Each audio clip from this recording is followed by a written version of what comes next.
अस्सलामुअलैकुम। Class tenth का date है 14 मई और आज हमने जो है आपके सबक नंबर 6 मुलम्मा की पढ़ाई जो आधी रह गई थी उसका आगाज़ करने। कल हमने सफ़ा नंबर 60 से लेकर 62 तक जो है वो पढ़ाई की थी।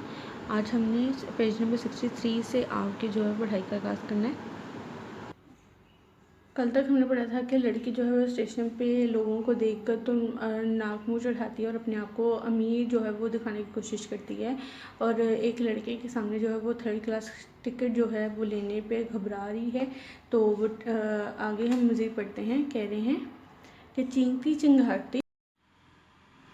चिघाड़ती हुई गाड़ी प्लेटफॉर्म के सीने में दर रही। जब लड़की को लेकर पीछे पीछे वेटिंग रूम से निकली तो इसकी नज़र पहले इसी नौजवान पर पड़ी जो बड़ी शान से सिगरेट मुंह में दबाई से गौर से देख रहा था। अब क्या हो। अब वो सोचती हुई जल्दी जल्दी आगे बढ़ने लगी। वह जनाना डब्बे के बिल्कुल करीब पहुंच गई। औरतों की काँव और जेवरात की झंकार यहाँ जैसे आदि मुजरिम कैदियों की हाय हाय हकड़ियों और बेड़ियों की ताल पर इस पुरतरफा मर्दों को इनकी हदायतें। मुन्नी की अम्मा सामान न खोने पाए एक दूसरे आदमी इस क़यामत के मौके पर गला फाड़ फाड़ के कह रहा था, खबरदार नकाब ना खुलने पाए। लड़की को पुलिस दरवाजे पर अड़े हुए मर्दों के दरमियान से निकल कर डब्बे में दाखिल होने की फिक्र कर रहा था कि पीछे से औरतों और मर्दों की एक और टोली इस भरे हुए डब्बे पर हमलावर हुई और लड़की बेचारी बीच में फंस कर रह गई। इस टोली की एक औरत ने अपनी चांदी की चूड़ियों में फंसा हुआ हाथ बुर्के की गड्ढे से निकाला और लड़की को रास्ते में हाल देकर धक्का दे दिया। लड़की यक झकोला खाकर संभल गई। इसका दिल बेसाख्ता चाहा कि वो इस औरत का झाड़ों से मशीन बुर्का नोच कर भाग जाए या फिर इसे रेल के नीचे धक्का दे दे, लेकिन सामने जो देखा तो वही नौजवान खड़ा मुस्कुरा था। अरे कुली, तो मुझे यहाँ क्यों लाए? वो पूरी कुव्वत से ताकत से चलाई और कुली को लेकर किसी तरह इस हजूम से निकल के दूसरी प्लेटफॉर्म की पैमाइश करने लगी। इसकी निगाहों के सामने सैकड़ों महिला के चेहरे बुर्के गुब्बारों की तरह उड़ रहे थे। काश वो भी एक ऐसा ही बुर्का ओढ़े हुई होती तो कोई इस पर तन से मुस्कुराने वाला ना होता। इसके दिल के किसी गोशे में ये आरज़ू फिर फड़फड़ाने लगी। वो हिर फिर के बला मकसद ही दर्जों पर लिखी हुई इबारत पढ़ रही थी। फर्स्ट सेकंड इंटर जनाना इंटर और दफ्तन थम गई। एक बार इबारत को फिर पढ़ा और ये दर्जा इसे मूसलाधार बारिश में किसी घने दरख्त का साया मालूम होने लगा। वह बिला सोचे समझे दरवाज़ा खोलकर अंदर दाखिल होगी। कली बाहर मुतजिब सा खड़ा था। ले और सामान वह एक दिलफरेब मुस्कुराहट के साथ बोली। सामान रखकर इसे एक आंख से घूरने लगा जैसे वो इसकी तह तक पहुंचने जाता हो। लड़की भांगी। इसने बटुआ खोला और एक चमकती हुई ठन्नी इसकी तरफ बढ़ा दी। कली का चेहरा जो हकारत के जज्बात के बायस बुरी तरह लटका हुआ था एकदम खिल उठा। मजदूर को मजदूरी चाहिए, इसे किसी के मामले से क्या गर्ज। इसने ठन्नी को मल कर देखा जैसे वो किंग करना चाहता हो कि वाकई इस हल्के फुल्के इसबाब की अठवाई 8 आने भी हो सकती है। सीटी की आवाज़ सुनकर कली उतर गया और फिर लड़की के अनाबी होठों पर एक मुतमिन मुस्कुराहट लहराने लगी। वो दरवाजे से लगकर खड़ी हो गई। इसने देखा कि नौजवान ओवरकोट की जेबों में हाथ ठूंसे खड़ा इसे मीठी मीठी नज़रों से ताक रहा है।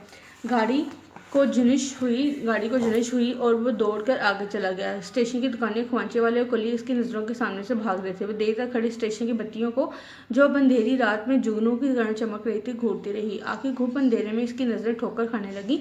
अब वो अपने डब्बे की तरफ मुतवज्जा हुई। 2 सीटों पर दौड़ते रंगीन लिफाफों में लिपटी हुई और इनके इर्द गिर्द भारी भारी बक्स और बड़ी बड़ी पोटलियाँ इस तरह फैली हुई थी कि किसी के बैठने की जगह ना थी।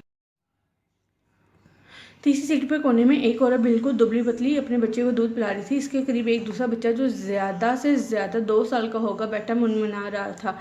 बिल्कुल सूखा, हाथ पाँव की खाल लटकी हुई जैसे पैदाइश के फ़ौरन बाद ही बराह रास्त बुढ़ापे की तरफ चल दिया हो। डब्बे पे अजीब इज़्मिलाल तारी था।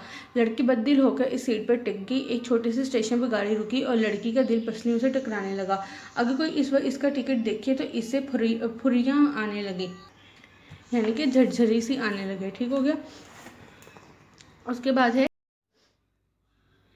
आखिर इस मुलम्मा से क्या फ़ायदा जो ज़रा से रगड़ से उतर जाए। दुनिया में अमीर गरीब सभी तो हैं, भला एक कीमती ओवरकोट वाले नौजवान से इस कदम मुतासिर होने की क्या वजह। आसमान में सुबह की रोशनी रेंगती जा रही थी। तारे सहमे से कांप रहे थे। गाड़ी किसी और स्टेशन पर रुकी।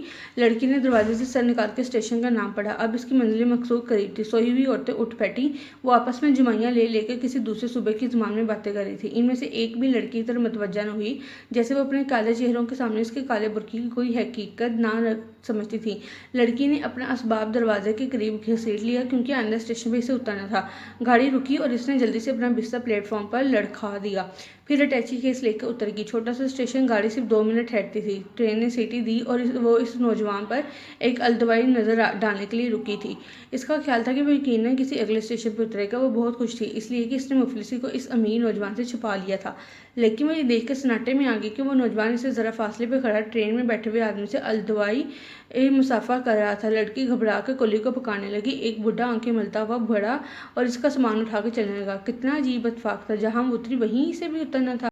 लड़की तकरीबन भागने लगी इसलिए कि अब वो नौजवान से पहले गेट पास करके 3rd क्लास का टिकट इसकी नज़र से छुपाने जा रही थी। लेकिन जब वो गेट के करीब पहुंची तो वो नौजवान गेट से बाहर खड़ा इसे आता देख रहा था। टिकट देने के लिए लड़की का हाथ भरता ही ना था।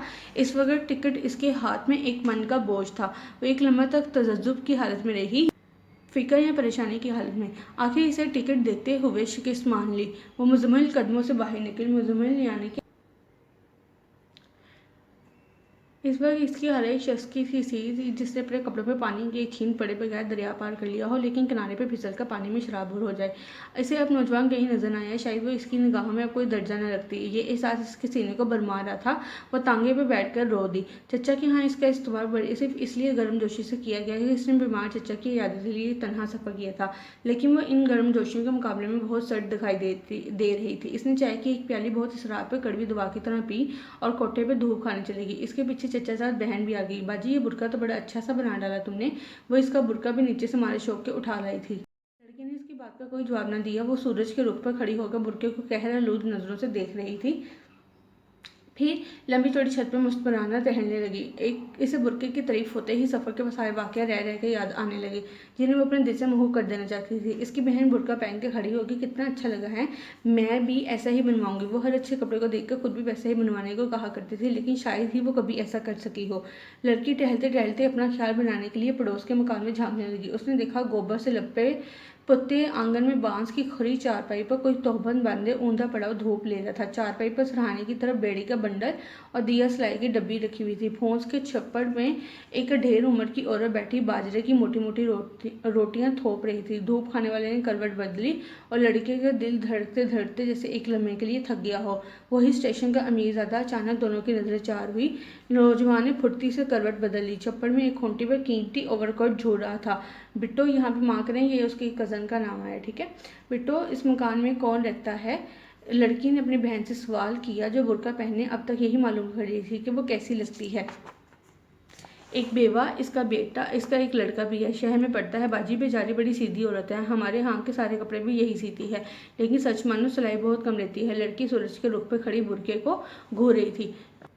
तो स्टूडेंट सामने देखा कि कैसे एक ज़िंदगी जो है वो हकीकत पसंद होती है। इस चीज़ को हमें हाशिम मसूद ने बहुत ही अच्छे तरीके से जो है वो बयान किया कि दोनों ही एक दूसरे से जो है अपनी सच्चाई छुपा रहे थे और एंड पे जब उनकी सच्चाई खुली तो वो दोनों ही शर्मिंदा थे। यानी कि हम जैसे होते हैं हमें वैसा ही दिखना चाहिए, बनावट दिखावा करने की हमें कतई ज़रूरत नहीं है। तो हमने आज इस सबक में ये पढ़ा।